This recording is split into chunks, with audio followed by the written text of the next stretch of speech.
Every Monday, I'm joined by one of the sharpest minds among the commentariat, best-selling author and associate editor of The Spectator, Douglas Murray. Douglas will start with the latest chapter of the Jeffrey Epstein saga. Jean-Luc Brunel, a modelling agent who was close to Epstein, has also been found hanged in his jail cell in France, where he was being held in an investigation into the rape and sex trafficking of minors. His alleged victims are distraught. They won't have their day in court, Douglas. No, they won't. And it just shows, actually, that the Jeffrey Epstein saga, which I think a lot of people thought had finished with the conviction in recent weeks of Ghislaine Maxwell, actually is going to keep rumbling on. It's quite fascinating because the Maxwell trial in New York really was a very strange affair. It was relatively subdued. There was no talk about other offenders. And, of course, the one lingering bit of the case that seemed to be going on was the issue of Prince Andrew, formerly Prince Andrew. And that now has, of course, also been settled with a court settlement between him and the girl who'd accused him. So what this shows is really that this isn't going away. There are a number of senior business figures who have already been claimed in recent weeks to be fearing the long arm of American law. There are many other victims who say they still want their day in court. They still want their own alleged attackers to be brought to justice. So actually, if there was an attempt, and I think most of us sort of think there is now, or was, to sort of make the whole Jeffrey Epstein thing go away, it's very far from doing so. Well, I hope you're right, because I think there's not only a lot of victims who haven't had justice, but there seems to be a lot of perpetrators, high-profile, high-powered perpetrators, who haven't faced scrutiny for their behaviour either. To me, it seems strange, given the black book that Epstein is rumoured to have. Now, let's go over to Canada, where Justin Trudeau's tyrannical behaviour is manifesting in all sorts of disturbing ways. We've seen reporters and journalists targeted, tear-gassed alongside the peaceful protesters who have seemingly become political targets, Douglas. They've had their funds seized, bank accounts frozen, without a court order. It seems incredible this is happening in Canada. It's incredible. We're going to have to get used to it, and we're going to have to wise up to what's happening very, very swiftly. This has been happening very fast. We talked about some of it last week. Just since we last spoke, it's gone radically worse in Canada. I mean, the Prime Minister has used laws which are meant to be used in wartime, and he's used them against a peaceful protest. All of this is on Justin Trudeau.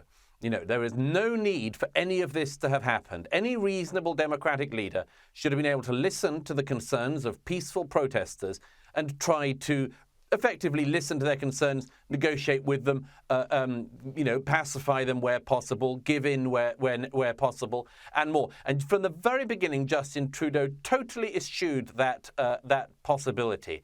He called all of his critics all of the worst names imaginable. He slandered the truckers. He slandered the supporters of the truckers. And now he's moved to the next phase, not just sending in the police to very brutally end the protest in Ottawa, but using legislation which I don't think any democratic government has previously used against its citizens, ordering banks to stop the accounts of people not only involved in the protests, but apparently supporting the protests.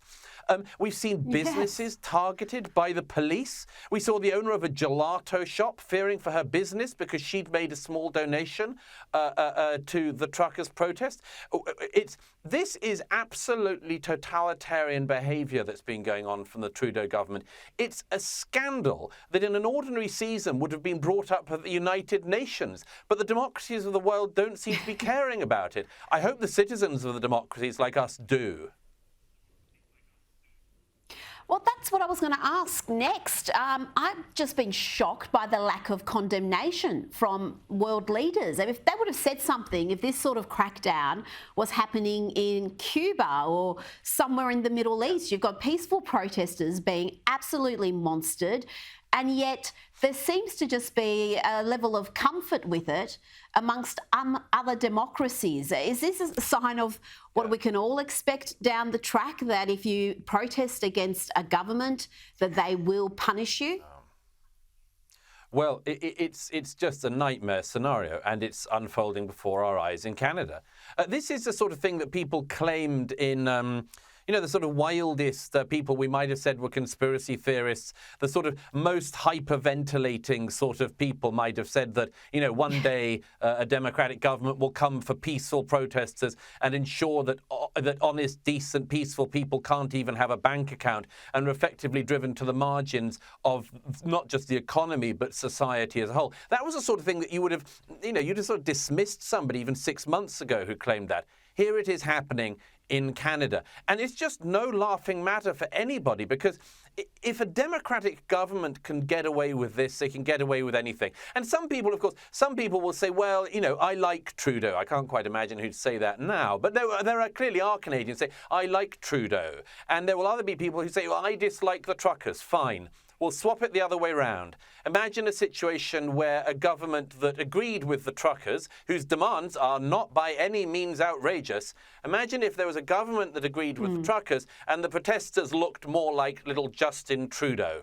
Well, how would they like it then? How would they like it when it was turned the other way round? How would they like it if a political idea more akin to that of the truckers crushed the Trudeau and Trudeauians and seized their bank accounts and froze their accounts and drove them to the margins of society and demeaned them and slandered them and called them all of the worst names and made things up about them until they were made the pariahs of society? That's the problem with this. There are people cheering it on because they think it supports their own ideology and their own political ends. Just imagine if it was the other way around, because one day it could be. Absolutely, and it's been interesting to see Black Lives Matter, the organisation which is supposed to be against police brutality, do absolutely nothing about the police brutality we're seeing in Canada right now. You would think they would come out on principle and stand with the truckers, but that has not happened. Now, to another issue, after close to 2 years today, Australia's international borders are open to tourists, students, workers. Anyone can come in now as long as you've got a visa. But not everyone is excited. New data has revealed that despite multiple tourism campaigns, travellers from Britain don't want to come to Australia. In fact, according to survey respondents, Australia is ranked last among the destinations they plan to visit, behind North and South America, Asia, Africa, and Europe. Why is this, Douglas? I thought we were the place to be, particularly for Brits. I thought you were going to say below North and South Korea for a moment there, Rita. Yes, it's. Look, I mean, there are a lot of things that will be behind this, but one of them is, of course, that Australia has, until Canada came along and superseded everyone, Australia has been seen to be one of the absolutely toughest states in the world. Countries in the world in the last 2 years in relation to COVID.